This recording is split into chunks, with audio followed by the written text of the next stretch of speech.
Right, just to say good morning everybody, and thank you for coming along this morning. Really appreciate you giving up your time to come along. We had quite a successful meeting last night. I don't know if we got any parish councillors or councillors in. We had pretty much a full house last night, which was quite interesting. A couple of housekeeping things. If you've got phones, can you put them onto silent for us? Obviously, if you need to take a call, just take it out. We are going to be videoing the meeting, so if anybody doesn't want to video, please let us know, and we'll obviously change the angle of where the camera's going to lie. To start off, my name's Donna Reeves and I'm the chair of Rainhill Save Our Green Belt. I'm here today primarily as chair, but I want to introduce the steering group to you. We've got Will Williams, who's the gentleman with the camera there, okay. We've got Bev, who's down front, who's probably come round with a raffle ticket. Our treasurer, Carol Fairclough. We've also got Ian Brown, who's a member of our steering committee, and we've got Anne Veronica Howitt, and then we've got John Fairclough, who looks after our technical support. There's 13 of us on the steering group. Some of us are not here today because we've got child commitments. But what I want to do is I want to just run through what we've got on the agenda. There should be one on everybody's table. If you've managed to have a look at it, if not, I'll read out what we're going to go through, just so that you're aware, because there are a few changes, not to what we're going to discuss, but just to who's going to deliver it for you. So as it says, I'm going to open the meeting and then set out the structure. We will have an opportunity for questions and answers at the end. So if you've got a question, keep hold of it or make a note on the back of your agenda or one of the pictures or wherever it may be, and then ask it when we open it up to the floor.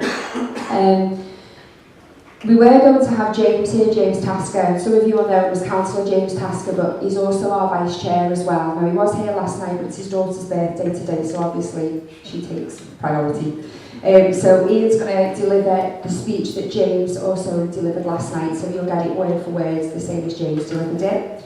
Then we're going to move on to, when Ian does that, James's speech is actually giving you an overview of where we were 2 years ago to where we are today. And it's how we progressed to the point that we're now at. We're then going to hand over to John, who's actually going to give us the point in time that we're at now, because we've gone past the local plan, we're now in what we called the preferred option. So it's completely different to what happened 2 years ago.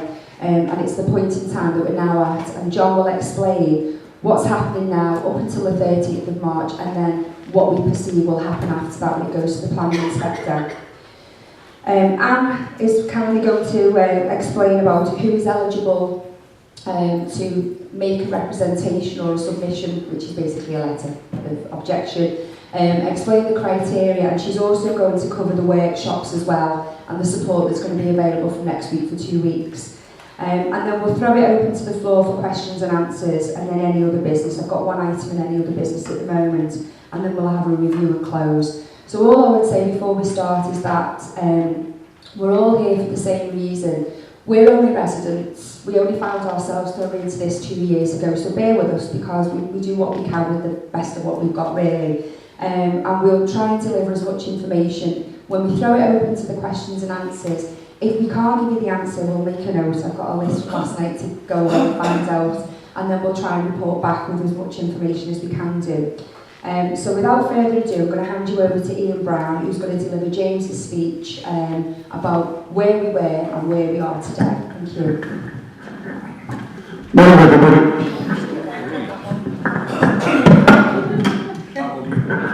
I'll take it off. I'm just going to read James's speech from last night. I'm just going to read it verbatim as he wrote it. Apologies if I don't come across very councillor-like. As Vice Chairman of the group, I'm just giving you all a bit of background on the Greenbelt campaign and what's happened since we started. We first found out about the local plan toward the end of 2016, and this was when we formed the group. We reached out to our ward councillors and parish council, but we didn't seem to get much support from them. Because of Notley Council's plan for a brand new village with up to 2,000 houses at the bottom of Blundell's Lane, we thought that we would get help and support from our councillors, but sadly we didn't. The first consultation period opened at the start of 2017, so that should be consultation. And as a group, we created a flyer and delivered them across Rainhill and the surrounding areas. We also spent time in the village letting residents know what was happening, and we also ran a series of public meetings, Greenbelt quizzes, quiz nights, and Greenbelt walks to raise awareness Sadly, again, our councillors weren't doing this, so we had to. We were supposed to hear an update on the local plan toward the end of 2017, but this was delayed. Our ward councillors continued to offer little support, so it was at this time that I resigned from the Labour Party and stood as an independent councillor. We found out in 2018 that the local plan had been delayed again, so in April last year we held a public meeting where over 250 residents attended, and that was absolutely amazing. In May, I won by a landslide, and then towards the end of last year we had the final draft of the local plan released. Due to the efforts of this group and the support you have all given us, and also due to the success that we had on election day, 2 of the 3 sites in Rainhill were removed from the local plan. Whilst we were happy to see these sites taken out of the plan, the largest site, Eccleston Park Golf Course, remained in the local plan. The fact that Knowsley Council had published their local plan with plans for a brand new village at the bottom of Blundell's Lane with up to 2,000 houses added to our concerns about St Helens plans. We're concerned about the additional traffic that these large-scale developments will add to our roads. If you look at Warrington Road, Rainhill Road and Mill Lane, we can't widen these roads, so how are these roads going to cope with thousands more cars? How will Portico Lane, Skull Lane and Nutgrove Road cope with thousands more vehicles and even more congestion? Plus this will add to the pollution in the local area and will affect people's health.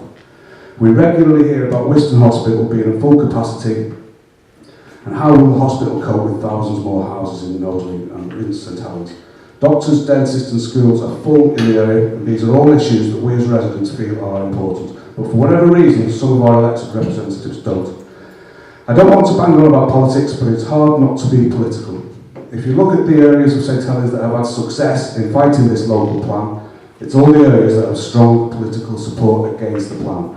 Rainford, Eccleston and Rainhill. They've all had large areas of land taken out of the plan. It's no coincidence that these areas are the ones that have councillors, like me, or like James, fighting for residents against this plan. If you look at somewhere like Haydock, they have no councillors standing up for them, and look what's happening there, large-scale warehouses and new housing estates. Jody Asher repeatedly told us that he didn't want to see Greenbelt land built on, yet when the final draft was released, his comment in the plan said differently. In his comments, he said how he supported the land on Mill Lane on an alternate road to be released from the Greenbelt for development. And just before Christmas, when we had the important vote on the local plan in the town hall, I stood up and spoke out against Greenbelt being released in Rainhill and across St Helens. Jody Asher remained silent throughout what is arguably the most important meeting at the town hall has seen in a generation. Not only did Jody Asher remain silent throughout the meeting, but when it came to the vote, he voted for Eccleston Park Golf Course to be removed from the Greenbelt. We can't trust these people, and the only way we can get them to listen is to vote them out.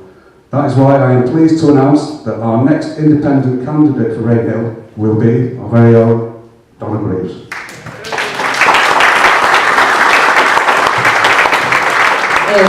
Yeah, I'm not going to say anything about that. I am going to stand, but we're here for the Greenbelt today, so we're going to carry on with the Greenbelt. Thank you. Morning. As Donna says, my name's John. I moved over from chair last year to take so much on board on this. Research that we started to conduct started in 2017. Mid to late 2018, last year, we agreed that we all needed, this campaign needed serious independent consultants. Because of that and because of the expenditure, which we hadn't got, we joined forces with Eccleston and also with Rainford, because the similarities of playing was so similar, we felt that could be our best avenue. We have now got, representing all 3 groups, an independent planning consultant who specialises in this type of work, a demographer and an economist, all charging us and we're paying them, and we can afford it, but we will still be looking for more money, so don't give up. We've also got on side an organisation which is a big government lobbying organisation called CPRE. We've now become members of CPRE, which is Campaign for the Protection of Rural England.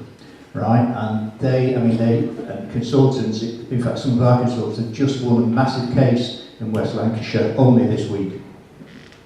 The local submission was released January 17th, and the closing date is the 13th of March, 5 p.m. Past that, is absolutely no way to get anything entered. So all your submissions, which Donna will be going into, etc., need to be before that date. This will give us 8 weeks in total. We're now down to the last week. However, the council, in their wisdom, there's over 16 documents and thousands of pages for us to go through, read, cross-reference, find flaws in, etc. We found out 2 weeks ago that one document has not been passed or released yet.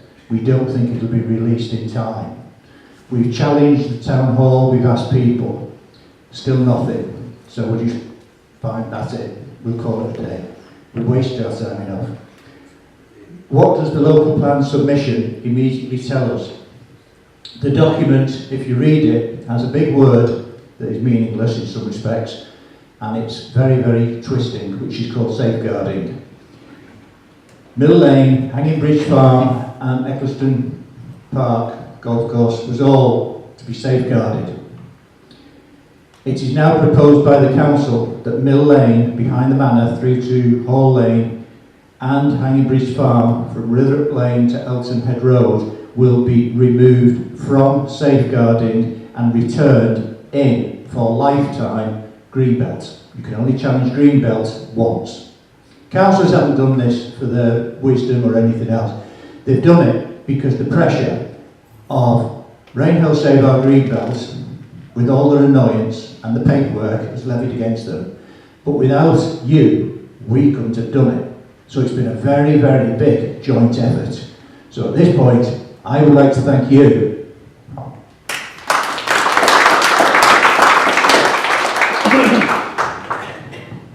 So now we know that it's been proposed for those two sites to be put back for life in Greenbelt.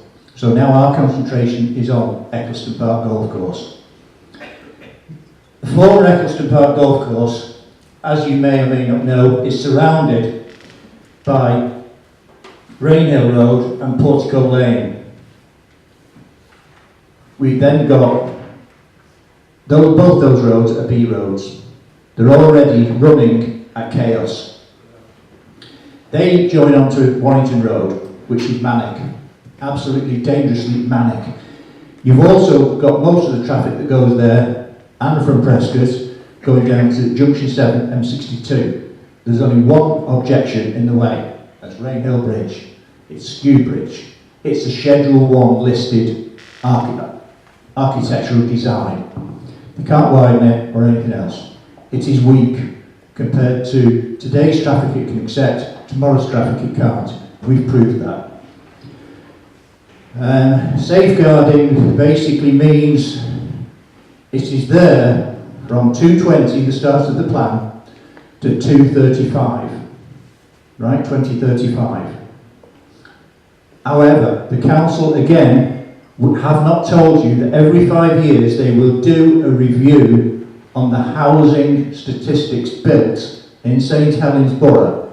If they fall below the quota, they will pull land out of safeguarding. So they could pull Eccleston Park Golf Course out of safeguarding and put a minimum of 500 houses on. They've written into the plan that it's 986, I think it is, limited to 500 unless the builder alters Portico Lane and Rainhill Road and Warrington Road. They can only do that with massive CPOs, compulsory purchase orders, right? And destroy it. So you just wouldn't get it through. The traffic off there is, when we found it, is 1.8 times per household. So 1.8 cars per household. So now we're easy in excess of 2. By the time this goes through, it'll be way over 2 cars per household, right? Air pollution, the council talk about air pollution. What they don't tell you is 59 people died last year in the borough because of serious air pollution chest infections, right? You might say that's not very many, it's 59 too many, especially for the families of the people who died. The NHS, we all hear on the television, but when it's on your doorstep, we've got a brand new £400 million hospital up the road. that hospital is congested. We have done a Q&A, question and answer letter to the Chief Exec, which is in our folders, right? Reading between the lines, which isn't legal. She's obviously very, very concerned, right? Last week, A&E was on a 7-hour waiting, even for desperate cases, 7-hour waiting, ambulances outside, etc. All this will not get better. By far, it will not get better. So from the 13th, which is our last day to make an objection, from the 13th onwards, everything will go to Bristol. It'll be collected in the town hall. It'll be put into ward boxes. The town hall staff, who are selected, will then go through it and they'll create a summary of objections and they'll post it on the internet. Then everything is sealed, they'll put into vans and it will go down to Bristol, which is where the Secretary of State's inspectors are. And a team will be given it and they'll go through it. Sometimes you hear of a case being called in. St Helens has already been called in and they're coming up in autumn to hold the inquiry. This is what I've been told. If it doesn't happen, then it's not my fault. This is what I've legally been told. They're coming up in autumn to hold the inquiry, which the consultants, myself, and some others, and people from Eccleston and people from Rainford, again, will all be present to answer question findings, etc. So will Mulberry, so will planning officers, etc. So we're up against it, and the outcome will be final of the inspectors. That is what we're for. That is what we're all, us, you, and us, are fighting for. So please, please, please, when Donna gets on about how to do the complaints, how to formulate them, the workshops, etc., please pin your ears back. Please do it. Don't leave it till last day. This involves you, your family, your neighbours, your loved ones. Thanks.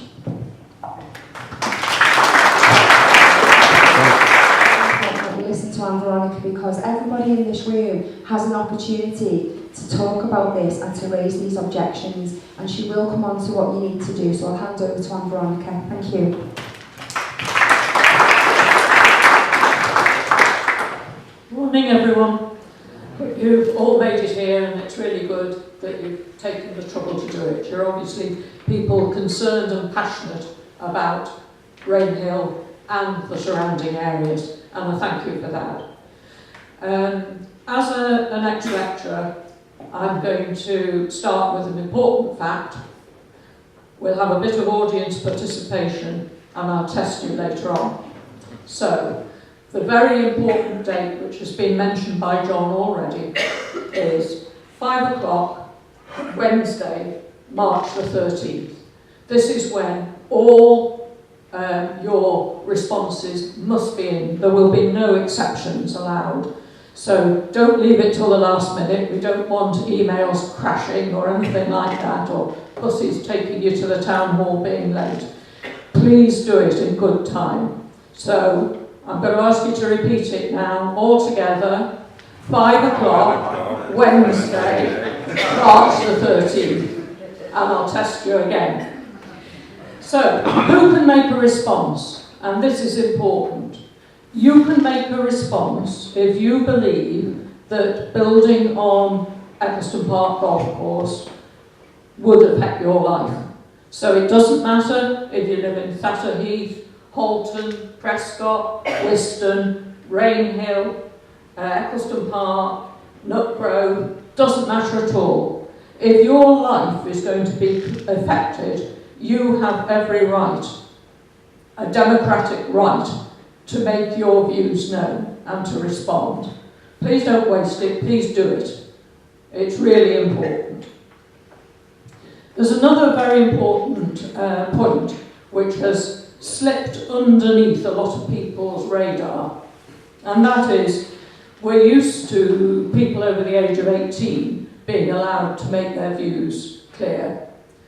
Very specifically, in this case, people over 13 are allowed to. So looking around the room, I'm sure there are plenty of people who have children or grandchildren who are in that category, 13 to 18, they do have to have their parents' permission. The reason being that their name can appear on people who have responded. There won't be any other details for anyone, nobody's address, nobody's email, nothing like that, but names, quite rightly, as part of the process, will be allowed to be mentioned on a list. So if you've got children or grandchildren, please get them involved. It's a really good opportunity to talk to them about citizenship and community and how their responses are important. And it is correct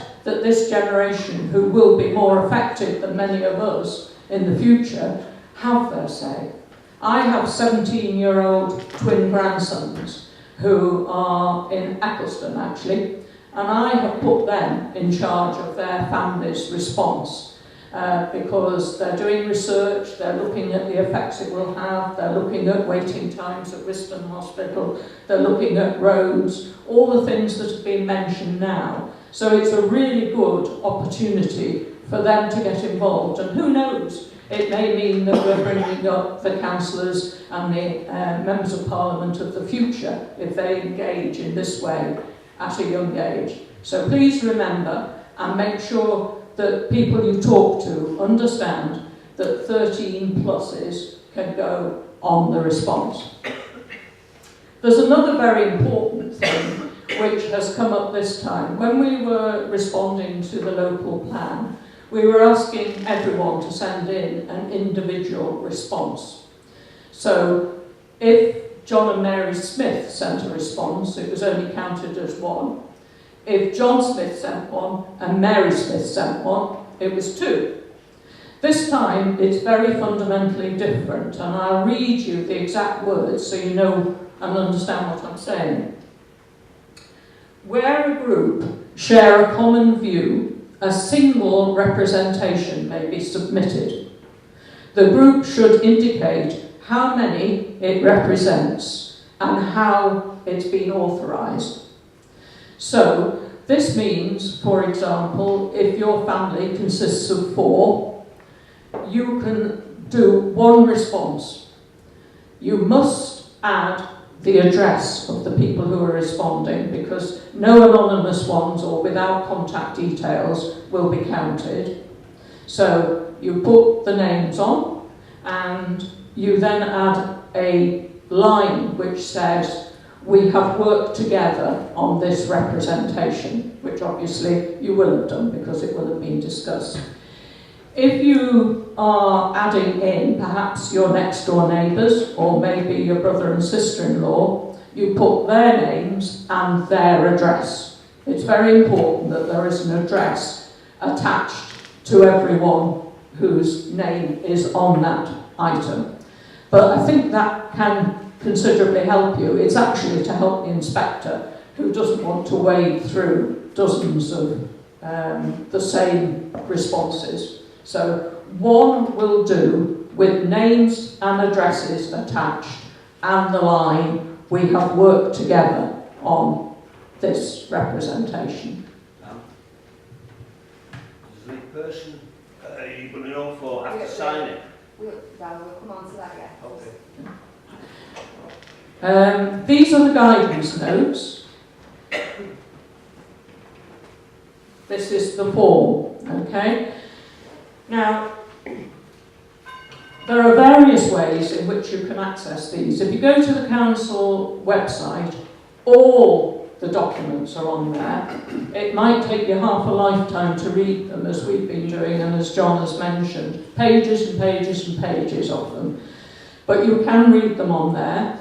They also have these forms online. They can be filled in online, or alternatively, you can print them off.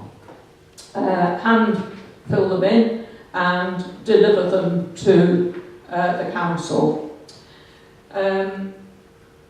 You can collect paper copies from the council and also for some libraries. I actually got those from Rainhill Library. I'm not sure if they've still got them, but they've certainly got originals there and all the documents in paper form, so you can sit yourself down for a week and a half, take your sandwiches and read through them there if you want to.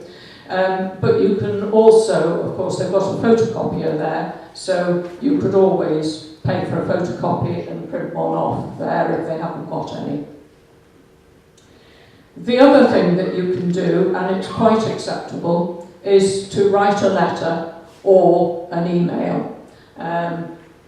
In the same way as I've just mentioned, adding whoever you are speaking for on with their details for being their contact details, their address. That's okay. And it doesn't matter if the address says Whiston on it and you're sending it to the inspector via St Helens. That doesn't matter at all. If your life is going to be affected, you are entitled to have your say and respond. So I hope that is clear. Now, this is where I'm testing you again. When have all those responses got to be in? All together now, 5 o'clock, Wednesday, 13th of March. Well done. You've all graduated.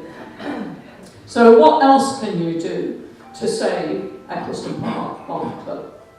The first thing you can do is put up in your window one of these. Please do it. There are some bigger ones around too, so if any of you have misplaced yours or whatever, do take them. Take them for neighbours, whatever you want. We've got plenty of various ones. And it is such a powerful message. My mother is 97, and as I drive her around Rainhill, she's spotting all these in the windows and saying, they're good, they're good. So please do it. It's a very simple thing to do, and everyone that goes up in the window encourages other people to do it.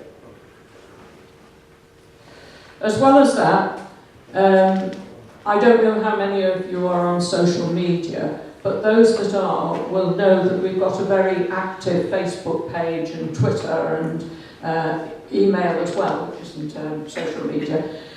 Please access those, like them, follow them, make comments.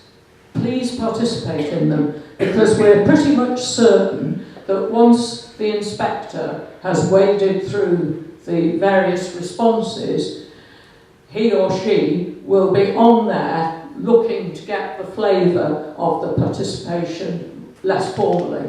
So please keep doing that. There will be a bit of a quiet time, as John has explained, once we've got past that magic date and all the responses are in, because people, the inspector and so on, will be collating and reading and doing these things. So we won't have a lot to update you with, but we most certainly will update you with anything that we hear, any news we have, any updates. So keep looking, keep watching, keep sharing, all those sort of words.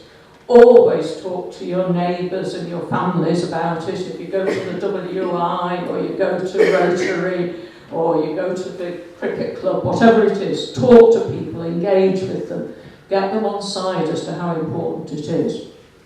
Another thing we'd like to ask you to do is to keep supporting our fundraising activities. It's really important. John has said we've got some big bills coming in. We've worked very hard and we're keeping ourselves afloat, but we're still needing to raise money because we don't know exactly what the total bill is going to be. So please, when you see we've got, whatever it is, a quiz, and we've got a new one to tell you about, Donna will tell you about it at the end of the meeting in any other business, please support us. We really appreciate all the help you've given us so far, and we hope you'll continue to do that. So, we've covered who can respond, the way in which you can respond, and now I'm just going to move on to the workshops. We've got 2 workshops, got to look them up, the 27th of February and the 6th of March. They're between 12 and 2 in the Millennium Room, St Anne's Millennium Room, so pretty convenient for a lot of people, and there is parking there, and there are buses that go there as well, so hopefully we've chosen somewhere where most people can get to.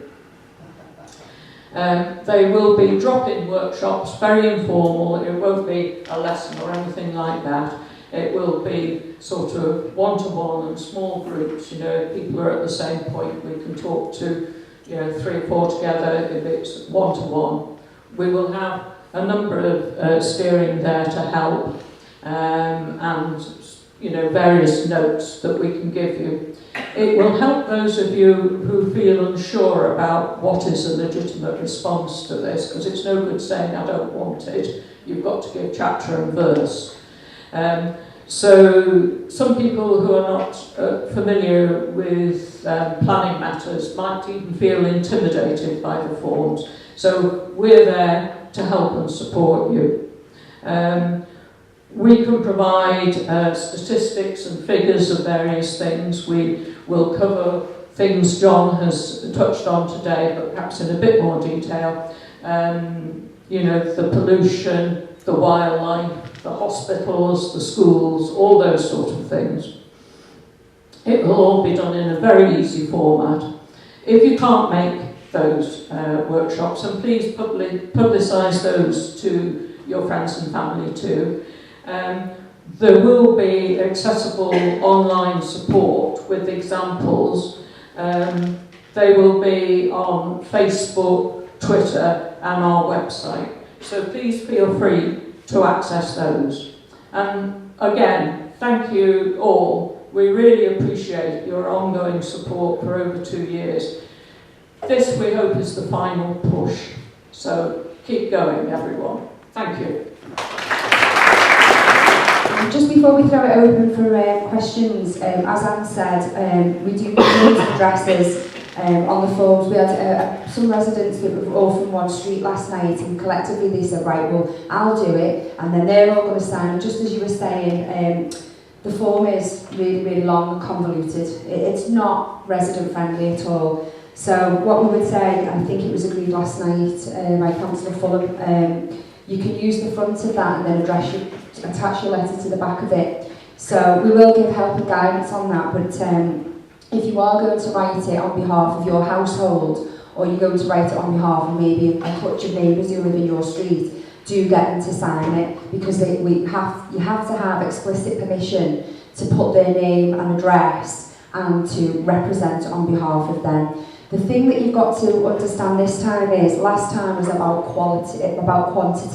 It was going to St Helens, who know where Longton Lane is, they know where Portico is, they know what happens with the Skew Bridge, they know these areas.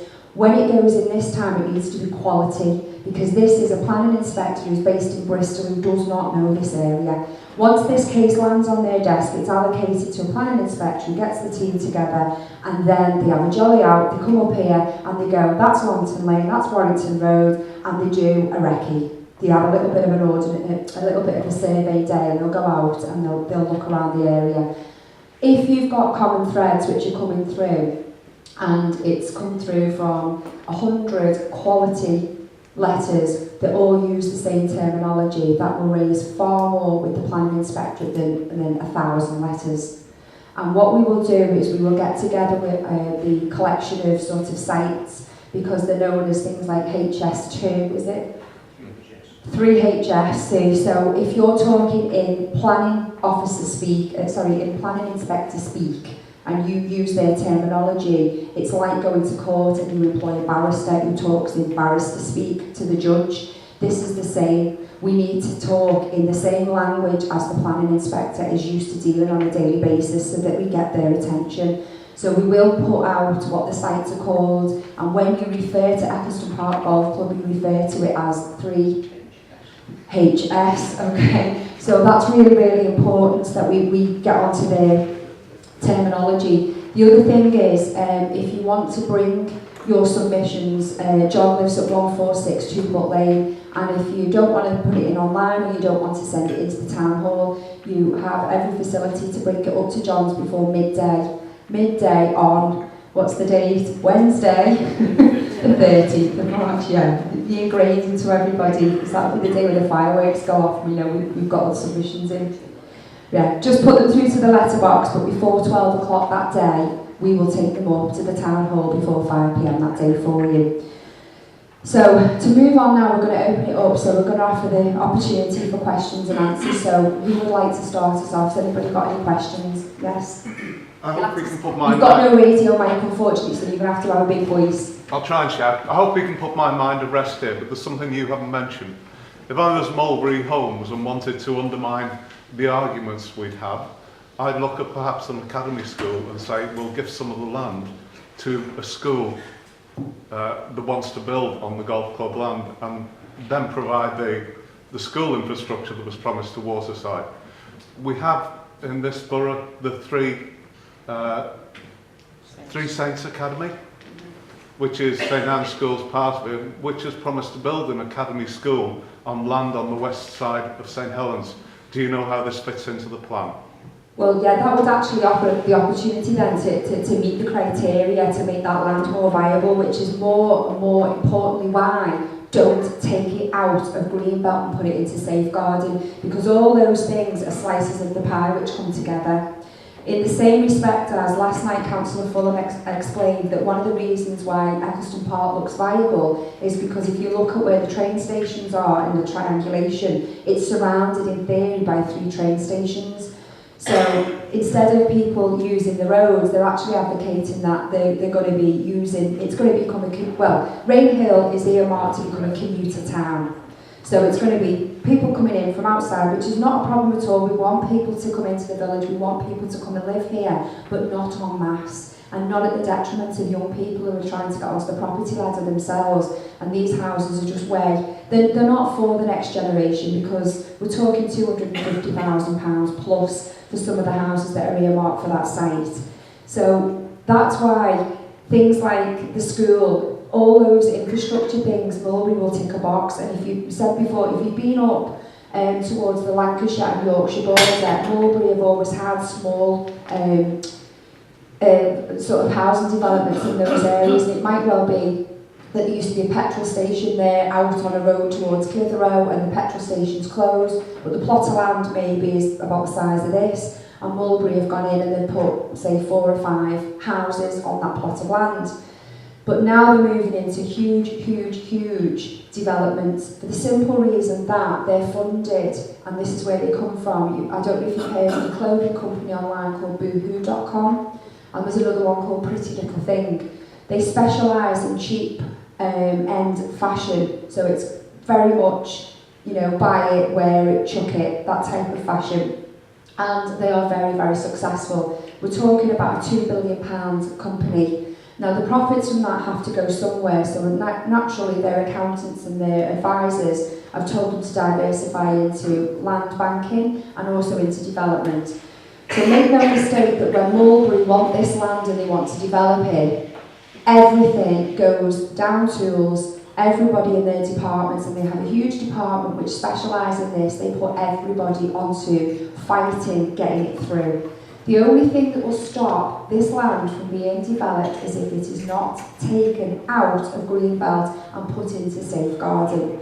So things like that with the schools being developed, if Mulberry paid for it, that would strengthen it. If Three Saints Academy comes forward and gets proposed and they get permission to do that, that will also strengthen it as well, because it's the infrastructure that isn't around there at present which is impeded it. But also, if they do get all those slices of the pie in place, like a park and ride for Eccleston Park Golf, for Eccleston train station, they can't improve the road structure unless you compulsory purchase houses and knock them down and make roads wider. You can't do that. So what they're then putting forward is that it becomes commuters. The cars stay at home, they all get on wonderful National Rail, and they all end up on the trains, which we know at the moment is a bit of a nightmare even from using the Manchester line. But things like the infrastructure with the schools and the train stations, if they can improve that with park and rides, it does strengthen their case. What doesn't strengthen their case is to keep Eccleston Park in Greenbelt and not to place it into safeguarding. So yeah, you're quite right about the school. but it's just one portion of the pie that makes up the whole dynamic of what makes that area so attractive for them. Something else to mention, Hanging Bridge Farm has multiple landowners, and so is Mill Lane.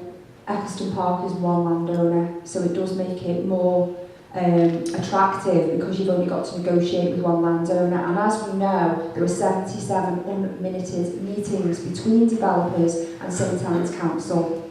So we know that that's gone on, and there's no minutes there for us to actually say this is what we've got. They weren't recorded. So yeah, so does that answer about the schools? Anybody can come in and put a school there. Ultimately, at the end of the day, it will strengthen the case to go. And I'm led to believe that the plans are well advanced. Well, there are plans that have been put in place, but what we didn't mention before, and I know it might sound quite cynical, but if you have seen the plan online, the plan for Eccleston Park Golf Club by one of the developers that put in a proposal was that the country park area where you walk your dog and you perhaps push your grandchildren or your children in the pram is under the pylons. Really nice, really great place to raise children under pylons. Obviously there'll be nobody taking part and become the next rugby star because you won't be able to kick a ball that high and you won't be able to fly a kite. But at the end of the day, that's what they're proposing. So on that plan, which was put online, which you can access, part of that under the pylons, that lovely swathe is where you're going to raise your children and take in fresh air. That's what they're proposing to do. So yeah, there's lots of things to be contested in that area. There are plans there, and they've got every right to put plans online, which makes it attractive. And I don't know if you've seen, there's Eccleston Park Village. There's a web page for it. There's a Google site. It's actually a point on Google Maps. I would advise you all to go in and tell Google what you think of that proposal. And it will bring the rating down, and hopefully people wouldn't want to live there once they see that people in the area are really opposed to it, which will also make the area unattractive to mass development. So do please go on for that. Has anybody else got questions? Oh, this gentleman, yeah. Is there a weight limit on the screw bridge? Yes, there are weight limits. What's the weight limit on the bridge? I couldn't tell you off the top of my head. They have been weight measured, but not by the council, let me put it that way. Okay? At the moment, yes, it's coping with the introduction of new traffic to the quantity that we're talking of, not just from Rainhill, but from, as Donna said, the surrounding areas. Then that's where it becomes a risk. That's where it becomes a big risk. I'm thinking more of heavy goods going over the bridge. That's right. When a weight limit stuck on the bridge, you couldn't get through Rainhill unless you used Mill Lane. That's right. If you tried to get down Mill Lane at certain time, you couldn't do it. No. Now we've seen last week a HGV Arctic foreigner coming up Ball Lane. Yeah. No one's in Mill Lane, and I've got it before nobody was to struggle. But if you put a weight on certain places, how the hell will you get through the heavy goods vehicles? You don't have the Elton End Road or a place like that, so how will they get through if you put a weight limit on the bridge? But you see, you face this again, because if you come down the M62 up the Link Road to the new roundabout and turn left down Elton Head Road, then you're faced with a very small B road, Rainhill Bridge. Right? If you go and say to Stovey's, or if you go into Tesco's, to the retail park, anything like that. So really, it is a central point for a lot of places, and it's so heavily congested whichever way you go. I agree with you entirely, and all this has been taken into over the last year, and it's like we've had consultants, traffic consultants, come forward as volunteers, not charged a penny, to do certain jobs and to make up some certain reports, one of which I received at 3 o'clock yesterday afternoon. Now those will be going in the file. Now these are professional people's opinions, and not based on emotion, but based on their profession, their past professions, because one's retired, and it's all fact that people can't argue with. I mean, as we know that it's just the car traffic, it's the heavy goods traffic now. Yeah. None of those roads can really cope with the heavy goods. And if the heavy goods traffic's coming over, have to park on the bridge, that's when it's at risk. Yeah. I mean, I know we've got the new bypass being opened down there, would make it a bit easier, but not coming through the village. Yeah. as such. Okay? Thank you very much. Cheers. Just to point on to that, I don't know, are you Mill Lane, are you? No, I'm Dunby. Okay, I drove up Mill Lane yesterday, or the day before, and there are 2 blue signs that have gone up, which is just before the junction with Hall Lane. I don't know if anybody's seen them, but they've actually got a picture of a lorry with a thing through it. Now, they don't look like council ones. I don't know whether somebody along that stretch of road has got, you know, naffed off with seeing HGVs, because if you were a HGV driver and you had to get down to Stoneys, or you have to get up to wherever it is that falls between the 2 motorway junctions, and you've come off at Rainhill, and then you're faced with you know, time, and you've got to get your deliveries done, you've got to get where you need to be. There are, you know, much more, there's a much heavier traffic flow of HGVs going along the speed bumps along there. It's just ridiculous. And bigger vehicles, it's not even necessarily the HGVs, it can be things like the home deliveries, just those big lorries that are going through. So I think your sat-nav chooses that route because it's the shortest route. So yeah, so you're arguing against the sat-nav, but somebody has actually put up before that junction 2 blue signs. So if you're over that way today, do have a look. Which, you know, I don't know whether they are official or whether they've just been put up by somebody who's a bit disgruntled. It's got to come through, either be put by the garage, to make that left-hand turn, because HGVs can't make that left-hand turn going down. The roads are just not built for the capacity that's on them now, Yeah. let alone 2,000, you know, more cars coming up from Wiston, and you've got Scotch Barn, you've got Sutton, which is going ahead, more to Waterside Village, and then you've also got the proposal with Eccleston Park Golf Club. So, you know, we are up to capacity now without an additional 4,500 cars more in that demographic. I'm just thinking about the international station. We live in walking distance of it. If the parking around there now is already terrible every day, there are people parking illegally as a matter of course. I was going to mention that the situation is going to get even worse if they build on the golf club, which borders the railway station. But a few minutes ago you mentioned park and ride. Are they planning to build a car park? Well, there were some proposals about a park and ride to be built at Eccleston Park there, but I mean, I don't know how anybody feels about this, but the land that they were looking to use was actually the side of the hospice, which I just thought was such an ultimate insult to people in the last dying days, that you're going to be not looking out over green fields, but you're going to be looking at a park and ride and hearing the noise. And I just wish that people who put these plans together would go to that area and see what it is like to make that impact on people. But that is one of the things that you're looking to do, is put a park and ride there at Eccleston Park. So exactly where that will fall is still up for debate. But if they do put it right by the hospice, believe me, I'll be chained to a tree at some point objecting, because I just think that's the ultimate insult to do that to people in that area. There's the lady at the back. This relates to Willowbrook Hospice as well. In the run-up to Christmas, when we had very, very heavy rain, one of your speakers talked about the water levels on Eccleston Park Golf Club. Willowbrook Hospice, the new bit, was flooded, with the result that at least 6 rooms were put out of action. I had a friend who was desperate to get into the hospice at that point. She's dying this minute. I'd wait for the telephone call any moment. And that facility was not available. If you build houses on that land, the water level is going to be even more disastrous, is it not? I know I'm going to pinch Dom's thunder here, but the water table, from my knowledge, on Eccleston Park Golf Club is so high that they don't actually have to, they don't have a fire hydrant there because they draw it straight off the water table. Is that right? Aye, Dom's right. That area of Eccleston Park Golf Course is flood zone 1. It's the highest in the country, okay? It's measured the first Wednesday in every month at the level of where the water table is, measured electronically, when it was owned by Eccleston Park Golf Club. It's not measured now, okay? As far as I know, nobody on Ryder Court measures this, you know, because they're residents, they're not employees. It also goes, the flood zone, if you look on flood zone maps, does go past the railway, as you say, and including Portico Avenue, the rugby playing field at the back, and you know, part of that, and that's what has caused it. Plus, you know, all the houses being built, etc., to pressurise this up. You know, I heard about that myself, what we're talking about.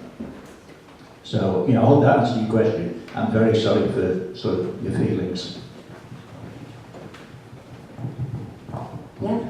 Just to give the council a bit of credit, you must think they've given some thought to the infrastructure issue, as have Mulberry. And just off the top of my head, if you built a nice road through from Portico Lane, you could then widen Elton Head Road, which would actually be quite easy, so you'd have a nice big broad road running through to the link road. I'm Are you going to widen Elton Head Road? Were you going to widen Elton Head Road? So I couldn't hear that. Right, well, just to come on to that, but just, yeah, I see what you're saying. You just said how you're going to widen Elton Head Road, okay? We'll come on to that in a second, but with regard to that, there is an old road, because many moons ago when I still worked for the police, we used to have a gate key at Portico at the back of the lodge there, which we had access to along with the fire brigade, so we didn't have to come along Rainhill Road, we could go through that little road.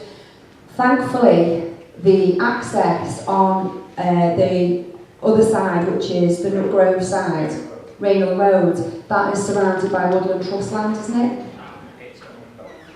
Okay, and it's owned by three different landowners. I'll put you through to John because he will know a little bit more about that. Yeah, I don't know who owns the entrance at Portico Lodge, whether that's included in the deeds with the nursery, I don't know. The other exit onto Rainhill Road, what should have made the pavement across before they opened it up, is owned by the council. Okay, inside, which is the road coming down from Ryder Court, is owned by Mulberry Homes, or Mulberry Warrington, and the other bit that Don was talking about is owned by Woodland Trust. This kicked off in 2016, and since that day to this day, Woodland Trust have never been approached. And they don't know anything officially about Mulberry. I'm in touch with them virtually every month, but they have not heard anything from Mulberry anybody. You know, John, just for clarification, so the bit of the road that goes from Rainhill Road down to Ryder Court, yeah. Are you talking about the first bit of that is owned by Woodland Trust or the council? You've got the council which owns the drive, which would be the pavement if you put the wall back up, right? That's owned by the council. Then in between that... Which part of the current lane that goes down from Rainhill Road to Ryder Court are you talking about there? They don't own everything going down, but I think they own up to the wooden gate. Okay. Do you know what I mean? I do know, before it goes round that. Yeah, before it goes round and then straightens up. Yeah, okay. The wooden gate that goes to the crop trees. So when you say there, you're talking about Woodland Trust? Yes. Or, yeah, okay. Because on the other side of that bit of fencing, that's at the back of the chief engineer's house that was, is also Woodland Trust. Yes. Yeah. Okay? Yeah, it kind of goes round to the back of the Black Horse. Yeah, into the pathway. Yeah. Thanks for clarifying that. Okay?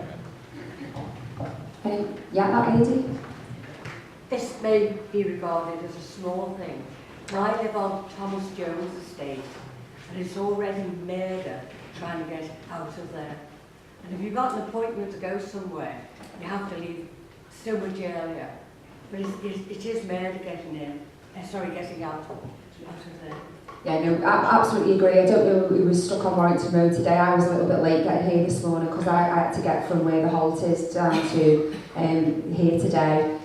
Also, my little lad couldn't play football today because we couldn't access the 4F centre because the road's been dug up again and they didn't give any forewarning. So there's a load of kids this morning who didn't get to play football in Rainhill because when our guy, who's the trainer, went down to host the football, he wasn't allowed to go in through the gate because there's no parking because they've gone right the way up. And we didn't get consulted about that, so we had a lot of people turn up this morning for football and they couldn't play because that road junction's impacted, and it did take me longer. I mean, I know we've all had that. Hopefully that junction will be improved, but you can improve those junctions as much as you like. It's still not widening the roads where they've got Rainhill Road and you've got the Stew Bridge, so that can't change. We've still got bottlenecks all the way along, which cannot be interfered with because the road, there's houses either side, and unless you compulsory purchase, you can't do that. I was just saying about the pollution levels. I live back onto Warrington Road, and it's bad enough now. Is anybody monitoring these? Yes. That's what I like to Yeah, the pollution is definitely being monitored and it's disgusting. I don't know if you heard, just before Christmas there was an article being read out. It was the headline news for Radio City, which is quite unusual that they take that stand. But this area has the highest amount of child respiratory disease. It's shocking for the amount of children who've got respiratory problems, asthma and other illnesses that relate to breathing. This area in particular, St Helens, is atrocious. So we have one of the worst figures for the whole of the UK. So if you think that we're then going to add on more cars into that and more, it's not just the cars and the houses. I'm sure all of you have had deliveries, people have home shopping, we have things that are out by courier. When you add those houses, it isn't just about the cars that belong to that house, it's about everything that services that house as well, or all the other vehicles like your BT vans, and you've got all your other utilities that have to come out. So it's not just, as I say, the amount of cars, it's about everything that comes with that. And we've already got appalling air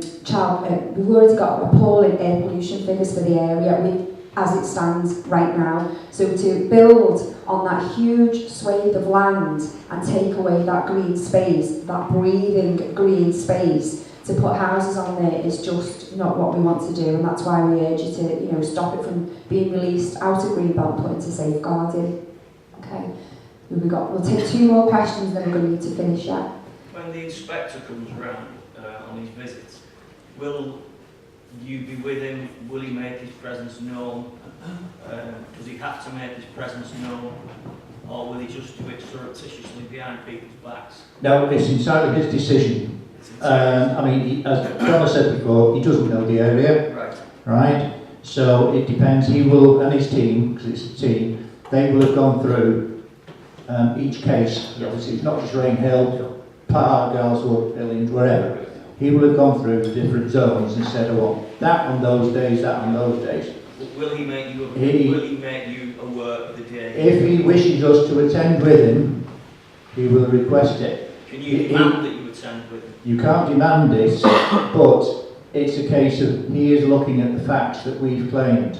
So it's a case you can't talk to us about it unless he takes us with him. Right. It's a common fact that people who have put the submissions in, and please don't be frightened when I say that, because I don't mean the public.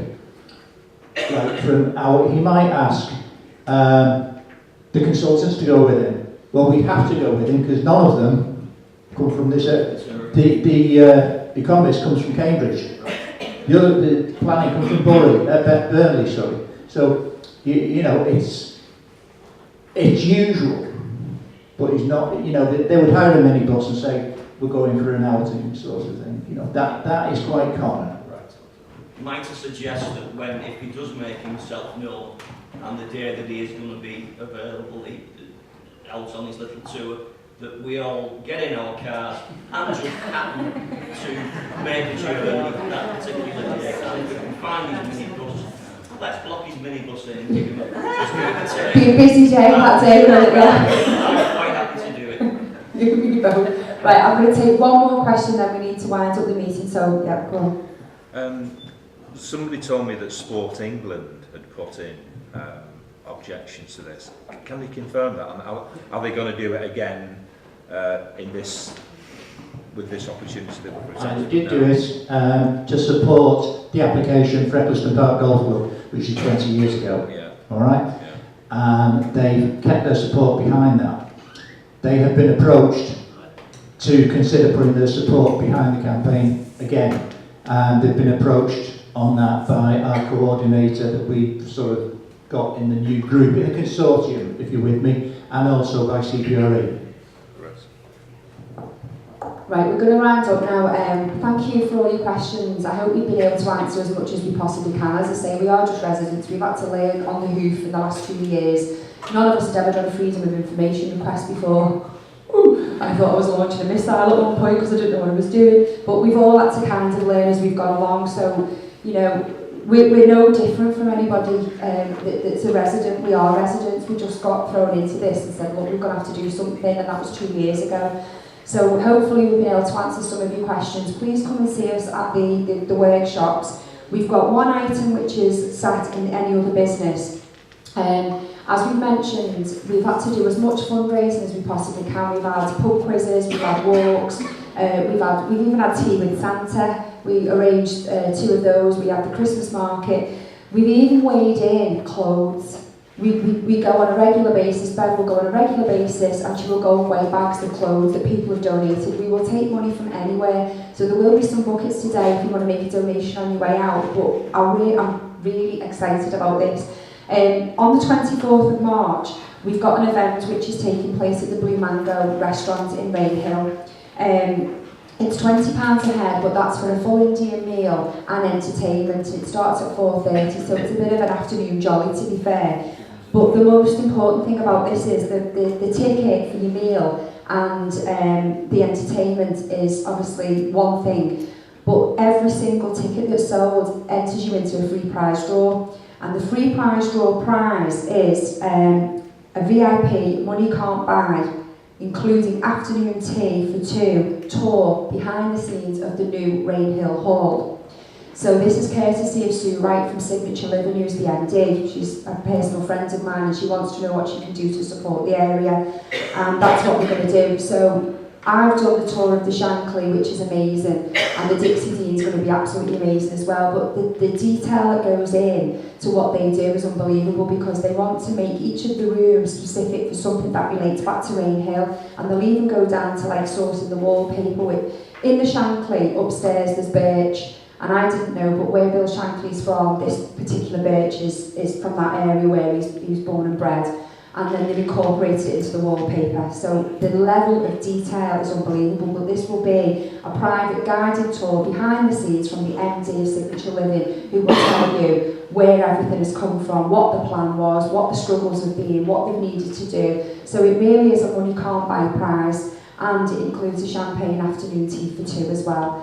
So not just a ticket, it's also an entry into a prize draw, and as a throw-in you get an Indian meal and an afternoon of entertainment. So those tickets are available at the front, and then after that they'll be available from Anne's Annuals at the Bridge Barbers as well.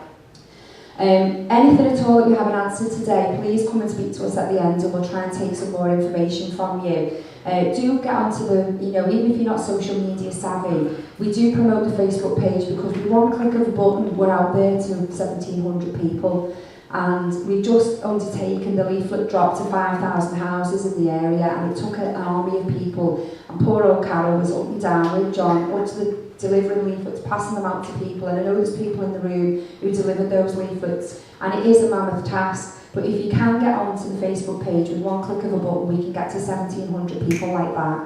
So it does keep the costs down, which is what we're trying to do, because we need to be able to pay for the demographers, economists, planning inspectors. That's what we need to do, and that's where we think the money is best placed. So, we will put leaflets out when we can afford to do it, but actually the social media does get us around. And we have got a website as well, so if you're not into Facebook or that, you can go onto the website and we will put information on there for you. So I'm going to close the meeting now and just thank you once again for coming along this morning. Hope it's been of help. If you've got any other queries, come and see us when the meeting's closed. But thank you again for coming along this morning. Thank you, everybody. And now we've closed the meeting, I'm going to hand over to the raffle. So if you did buy raffle tickets, now the meeting's closed, we'll go for that, okay?